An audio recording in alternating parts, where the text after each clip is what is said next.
So Donald Trump has obviously claimed that he ordered the assassination of the Iranian general Qasem Soleimani because he was planning some supposed attack that was imminent against U.S. interests in the region. And now Trump has said that actually, oops, let's get this to float back on top. There we go. That actually, it doesn't really matter if he was planning an imminent attack or not, because, well, he's the president and he can just break U.S. and international law because he views himself as some type of king that's beyond the rule of law, more or less. After NBC News report this Common Dreams. After NBC News reported that President Donald Trump approved the assassination of Iranian military commander Qasem Soleimani last June, undercutting administration claims that Soleimani was targeted for a drone strike because of an immediate threat.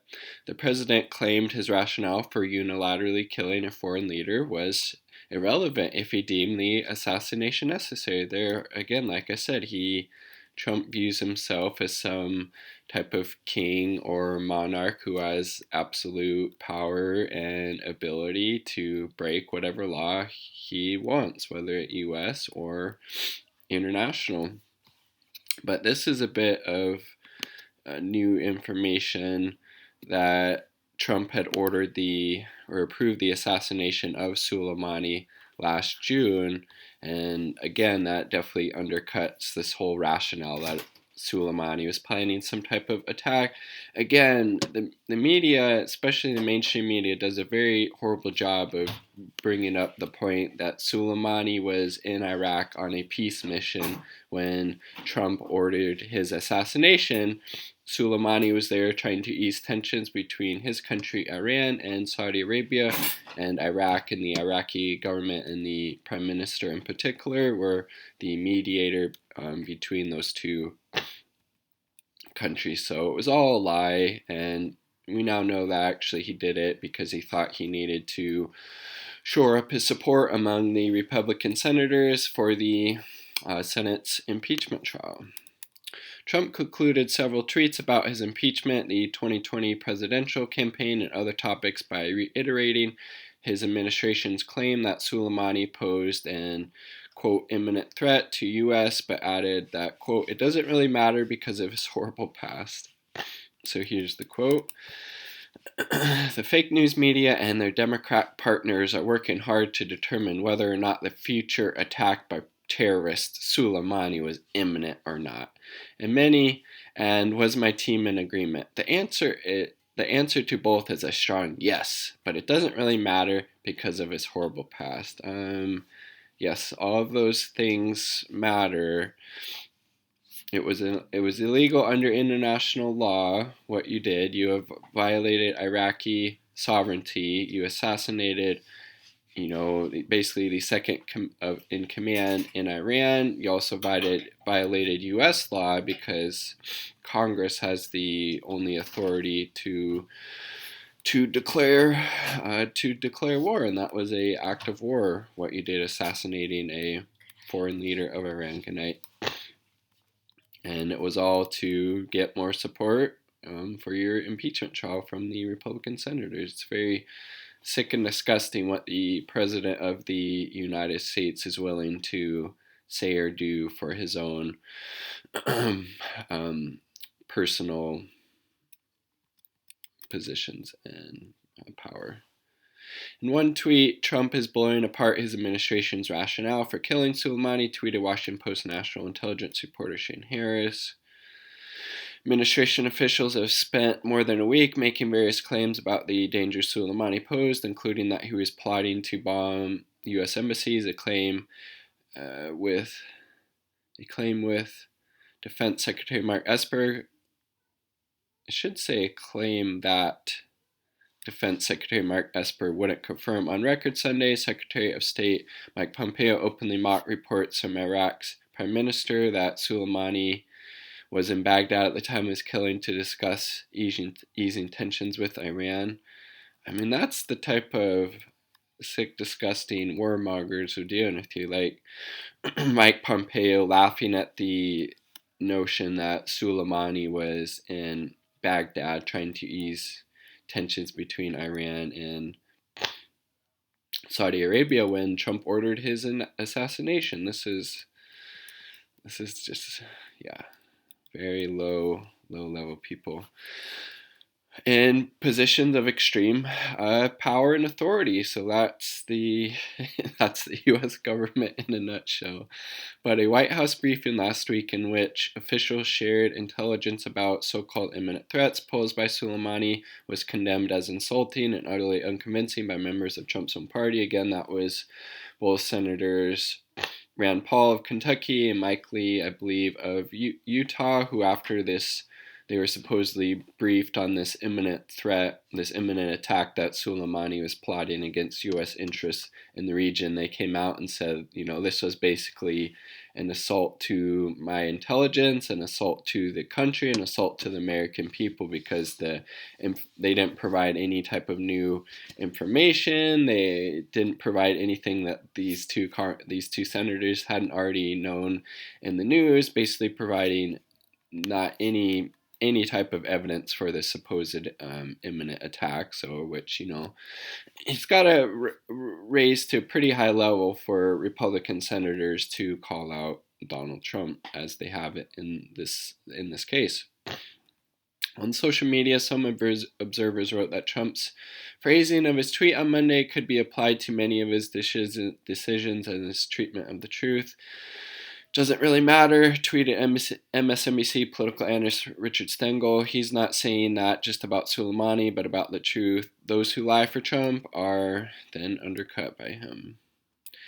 If this is the case, then nothing matters, added anti-Trump activist Andrew Wortman. He can assassinate anyone, anywhere, and bring us to the brink of war for no reason and face no accountability. I mean, it's a fair point. It's a fair point to make. It's definitely illegal what he was doing, but it also needs to be pointed out that the Democrats in the House of Representatives, by voting for Trump's bloated military budget, they allowed this to happen. There had been some provisions in there that would have prevented him from being able to do something like this Soleimani assassination, but the more centrist and conservative Democratic members like Pelosi and her ilk made sure that, didn't end up in the final legislation. So we have the Democrats as well as Trump to blame for this.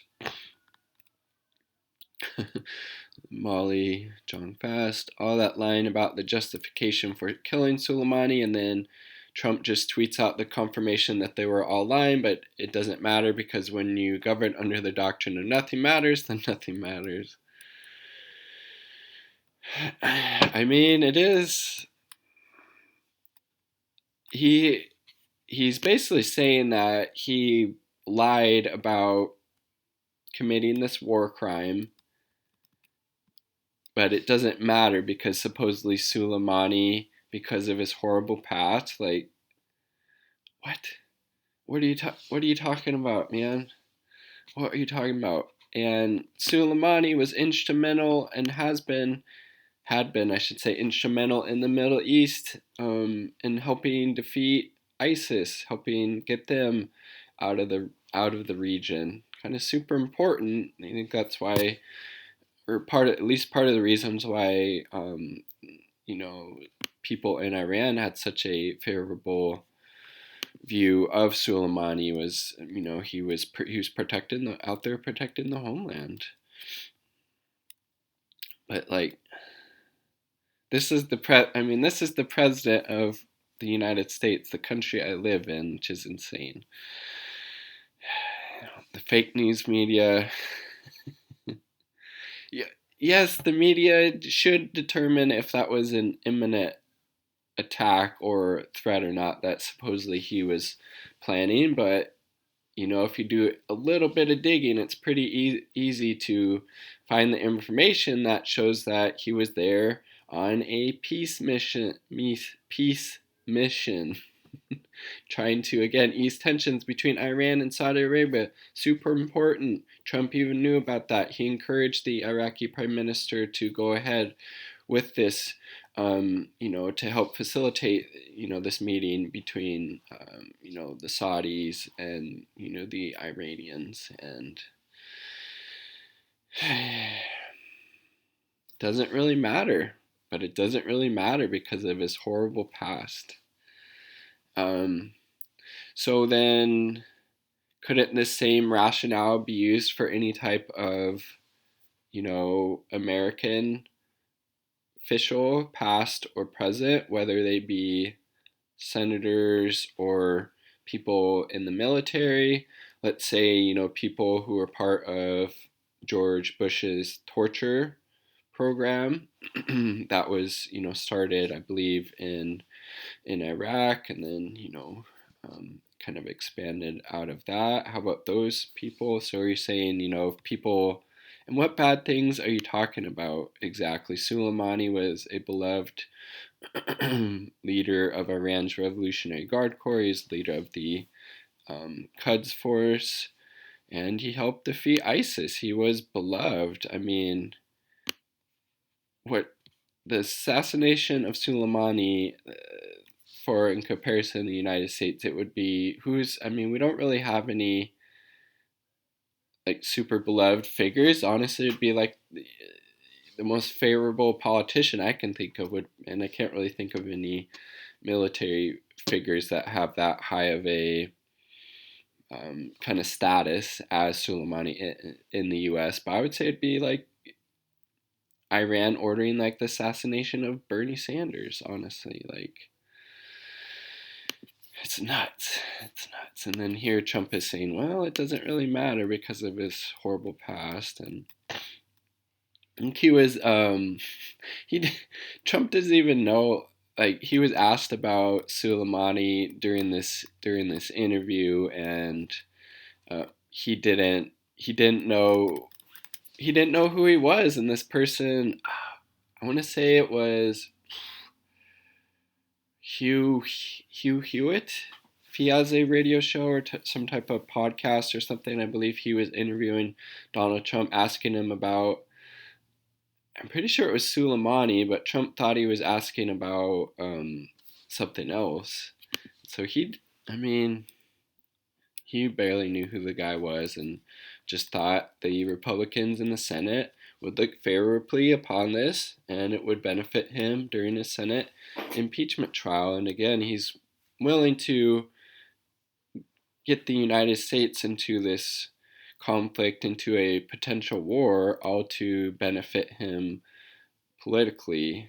And that's sick, twisted, illegal, or should be at least immoral on so many levels. And just, Bernie Sanders wouldn't be doing this kind of crap if he was president, man. He wouldn't have pulled out of the Iran nuclear deal. He would be looking for ways to bolster the diplomatic ties and relationship, build one, because we don't really have much of one with Iran right now, help the country with humanitarian aid if they need it, or, green infrastructure, or, green energy, and just